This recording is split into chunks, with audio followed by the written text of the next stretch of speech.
معنا الآن في هذا الوقت الأستاذ ماجد حمد العمري، مدرس لغة إنجليزية.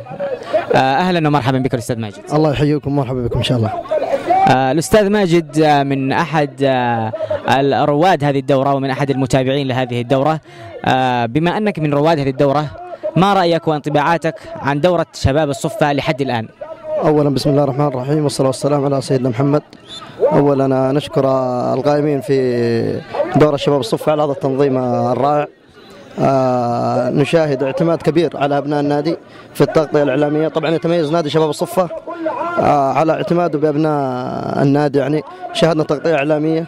فنادي شباب الصفة خير من يمثل النادي الرياضي، يعني كنادي ثقافي رياضي اجتماعي. شاهدنا تغطية إعلامية جيدة في الدورة، حضور جماهيري متميز، يعني لقاءات متميزة، اختيار حكام متميزين جدا، انتقاء في التحكيم، حضور جماهيري أكثر من رائع. ونشكر القائمين إن شاء الله على دورة شباب الصفة على هذا التنظيم الرائع. وإن شاء الله نستمر إن يعني نبغى تصير الدورة أفضل إن شاء الله في الأدوار المتقدمة إن شاء الله، في دور 16 في دور الملحق إن شاء الله، في مستويات متميزة كانت في الدورة.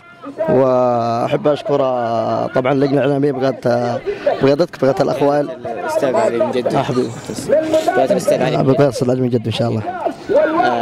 الأستاذ ماجد، شكرا لك لإتاحة لنا الفرصة. نتمنى لك مشاهدة ممتعة لهذه الدورة بإذن الله. شكرا لكم. وكلمة أخيرة صراحة أحب أشكر القائمين على الدورة في هذا التنظيم الرائع، وإن شاء الله نتمنى لكم التوفيق إن شاء الله في الدورات القادمة إن شاء الله، ومستويات متميزة إن شاء الله. وشكرا لك بإذن الله. شكرا لك الأستاذ ماجد، شكرا على إتاحة الفرصة. شكرا لك، حياك الله.